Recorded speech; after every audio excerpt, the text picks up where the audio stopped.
नमस्कार, मैं हूं आपके साथ प्रेरणा कौशिक और आप देख रहे हैं एनबीटी इंटरनेशनल। इंडिया और अमेरिका के रिश्तों में एक बार फिर से टेंशन बढ़ गई है। वजह है डोनाल्ड ट्रंप एडमिनिस्ट्रेशन का नया टैरिफ मूव। तो हुआ ये कि अमेरिका ने इंडिया से आने वाले प्रोडक्ट्स पर 50% तक का टैक्स लगा दिया और ये सब कुछ हो रहा है इंडिया के रशिया से ऑयल खरीदने की वजह से। जी हां, अमेरिका ने इंडिया से आने वाले प्रोडक्ट्स पर 50% तक का टैक्स लगा दिया है और ये डिसीजन सीधे सीधे इंडिया के रशिया से ऑयल खरीदने से जोड़ा जा रहा है।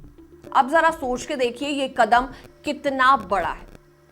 इंडिया से अमेरिका जाने वाला माल, चाहे वो टेक्सटाइल्स हो, मशीनरी हो या फिर कंज्यूमर गुड्स, सब पर ये हाई टैरिफ लगाया जा रहा है। लेकिन यहाँ इंटरेस्टिंग बात यह है कि अमेरिका में ऑपोजिशन यानी कि डेमोक्रेट्स ने भी इस मूव को स्ट्रांगली क्रिटिसाइज किया है। उनका कहना है कि ये पॉलिसी ना सिर्फ अनफेयर है बल्कि इससे अमेरिकन्स की पॉकेट भी हर्ट हो रही है और इंडिया यूएस फ्रेंडशिप भी रिस्क में पड़ रही है। डेमोक्रेट्स की US house foreign affairs committee ने साफ साफ कहा है कि अगर रशिया से ऑयल खरीदने पर एक्शन लेना ही है तो फिर चाइना पर क्यों नहीं। चाइना तो रशिया का सबसे बड़ा ऑयल बायर है, लेकिन उस पर तो कोई भी पेनल्टी नहीं लगाई गई। सिर्फ इंडिया को ही क्यों टारगेट किया गया, ये दिखाता है कि शायद मामला यूक्रेन से कम और पॉलिटिक्स से ज्यादा जुड़ा हुआ है। और उन्होंने यहां तक बोल दिया है कि it's almost like it's not about Ukraine at all. अब थोड़ा नंबर्स पर नजर डालते हैं। डोनाल्ड ट्रंप ने इस महीने ऑलरेडी 25% टैरिफ लगाए थे और अब उस पर एक्स्ट्रा 25% जोड़कर टोटल 50% कर दिया गया है, मतलब डबल टैक्सेशन।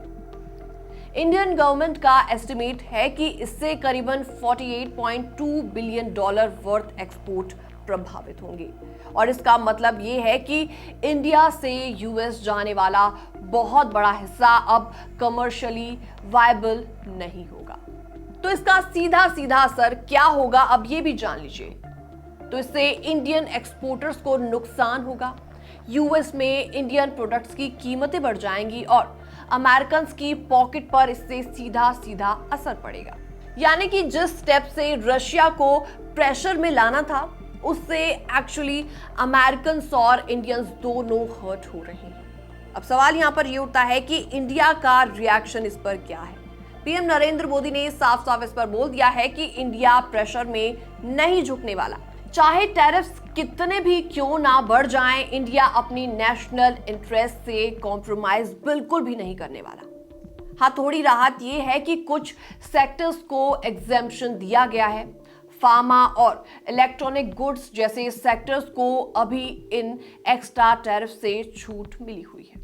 ये इसलिए इंपॉर्टेंट है क्योंकि इंडिया की एक्सपोर्ट स्ट्रेंथ इन सेक्टर्स में काफी बड़ी है। लेकिन फिर भी बाकी प्रोडक्ट्स जैसे कि टेक्सटाइल्स, स्टील, एग्रीकल्चर प्रोडक्ट्स, इन सब पर बर्डन पड़ना तय है। डेमोक्रेट्स का साफ साफ कहना है कि डोनाल्ड ट्रंप एडमिनिस्ट्रेशन का ये मूव पास्ट 20 इयर्स की बायपार्टीशन यूएस इंडिया फ्रेंडशिप को सबोटाज कर रहा है। पिछले 2 दशकों में दोनों देशों ने मिलकर ट्रेड रिलेशनशिप को काफी ज्यादा मजबूत किया, स्ट्रॉन्ग किया, लेकिन अब ये टैरिफ उस पूरे फाउंडेशन को वीक कर रहे हैं। अब एक और एंगल यहां पर यह भी है कि अमेरिका और इंडिया काफी टाइम से ट्रेड नेगोशिएशंस कर रही हैं, लेकिन अब तक कोई भी मेजर डील साइन नहीं हो पाई है। क्यों? क्योंकि अमेरिका बार बार चाहता है कि इंडिया अपना एग्रीकल्चर और डेयरी मार्केट खोल दे और इंडिया इस पर तैयार नहीं है। तो क्या ये टैरिफ उसी नेगोशिएशंस का पार्ट है?